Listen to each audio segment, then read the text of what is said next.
Salut à tous, j'espère que vous allez bien et aujourd'hui on parle argent. Alors oui, on parle argent et plus précisément je vais répondre à la question du titre de la vidéo qui est l'argent fait-il le bonheur? Une question existentielle qu'on s'est tous déjà au moins posée une fois. Alors l'argent fait-il le bonheur? Eh ben moi je pense que, oui, oui l'argent fait le bonheur, mais pas que l'argent. Je m'explique. C'est pas l'argent en tant que tel qui fait le bonheur, c'est plutôt les opportunités et les possibilités que l'argent apporte. Effectivement, l'argent m'apporte le choix. Je peux choisir ce que je veux faire ou ce que je veux acheter et ce que je veux entreprendre, ce que je veux faire de ma vie. Ça m'apporte vraiment le choix et donc la liberté. Et c'est vraiment ça que j'adore dans l'argent, dans ce concept-là.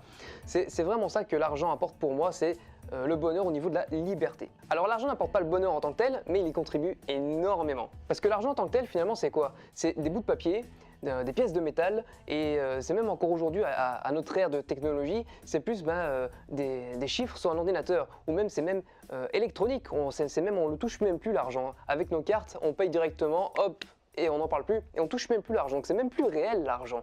L'argent en tant que tel n'apporte rien, ça sert à rien l'argent. Mais il y a également une chose à savoir, c'est que je pense que l'argent fait le bonheur, mais aussi la façon dans laquelle on l'a obtenu. Si par exemple vous avez gagné au loto, je trouve que ce n'est pas du tout la bonne façon. Pourquoi? Parce qu'en fait l'argent a un pouvoir gigantesque. Mais quel est ce pouvoir? C'est le pouvoir de vous décupler, de décupler la personne que vous êtes aujourd'hui. En fait, ce qui va se passer, c'est que si aujourd'hui vous êtes une personne avare et cupide et radine, avec 10 millions d'euros demain, vous serez toujours avare, cupide et radin. Ça sera la même chose. Si vous êtes aujourd'hui quelqu'un de généreux, demain avec 10 millions, vous serez également généreux. C'est comme ça que ça se passe avec l'argent, ça juste multiplie la personne que vous êtes à l'intérieur. Mais ce qui est important, c'est surtout savoir comment vous voyez l'argent. Mettez-moi dans les commentaires si vous êtes d'accord avec moi, si vous pensez que l'argent fait le bonheur ou au contraire, si vous pensez que l'argent ne fait pas le bonheur.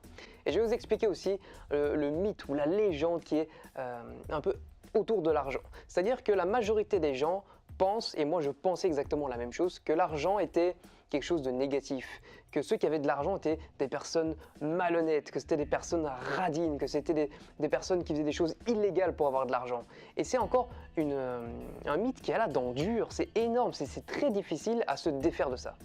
Et d'ailleurs, c'est complètement faux. Si vous regardez par exemple les acteurs de cinéma qui sont très riches, ce sont des personnes qui donnent énormément. Et également des personnes que vous connaissez beaucoup, qui sont par exemple Steve Jobs, Bill Gates, ou encore Henry Ford, d'accord, pour les voitures, ou Andrew Carnegie, le roi de l'acier. Ce sont toutes des personnes qui ont énormément donné à l'humanité, que ce soit en termes de technologie, de savoir ou d'argent. Ils ont énormément donné. Ce sont les personnes les plus philanthropes du monde. Mais j'ai envie de vous poser une question. Si vous croyez que l'argent n'est pas important, et que vous êtes plutôt centré vers l'homme, vers l'humain, vers l'entraide, vous pensez vraiment que c'est plus important que l'argent, comment voulez-vous aider les pauvres? Eh bien moi je vais vous dire, la meilleure façon d'aider les pauvres, c'est de ne pas en faire partie. La meilleure façon d'aider les autres, c'est de ne pas rester dans la classe moyenne, de ne pas rester dans la classe des pauvres. Car grâce à l'argent, vous allez pouvoir les aider énormément. Et cette phrase, elle ne vient pas de moi, elle vient de Franck Nicolas, qui est un coach extrêmement compétent, que j'adore suivre et qui est extrêmement motivant. Je vous mettrai le lien de sa chaîne dans la description si vous voulez aller jeter un coup d'œil. Mais revenons à l'argent sale, revenons à l'argent qui est dégueulasse, l'argent qu'on n'aime pas. Il y a un adage qui a la dent dure et qui est « l'argent est la racine de tous les maux ». Et c'est complètement faux, c'est plutôt le manque d'argent qui est la racine de tous les maux. Et j'en veux pour preuve, dans les couples, la majorité des engueulades tournent autour de quoi? Autour de l'argent, évidemment. Comment faire de l'argent également, c'est le manque d'argent qui est au centre des disputes entre les couples. Mais s'ils avaient suffisamment d'argent, ils auraient peut-être encore des problèmes, c'est un fait, mais l'argent n'en ferait plus partie. Et il faut savoir aussi quelque chose, c'est que la majorité des gens qui me disent, et que j'entends, et que les gens disent tous les jours, ouais mais moi l'argent je trouve pas ça important. Eh bien secrètement, ces mêmes personnes-là rêvent de gagner au loto. C'est pas paradoxal? Mais en fait ça s'explique dans la vision de l'argent que les personnes ont. Si elles ont justement une vision très sale de l'argent, elles se disent qu'il ne faut pas travailler pour avoir beaucoup d'argent parce que ça va refléter une personne négative par rapport aux autres. Ils vont passer pour quelqu'un de négatif et de méchant. Et ils préfèrent gagner au loto, que ça leur tombe comme ça des nues, et là d'un coup ils sont déchargés de toute cette négativité. Mais il faut comprendre quelque chose, l'argent n'est pas négatif. Grâce à l'argent, on fait des tonnes de choses. Grâce à l'argent, vous pourrez donner une meilleure éducation à vos enfants, les envoyer dans les meilleures écoles.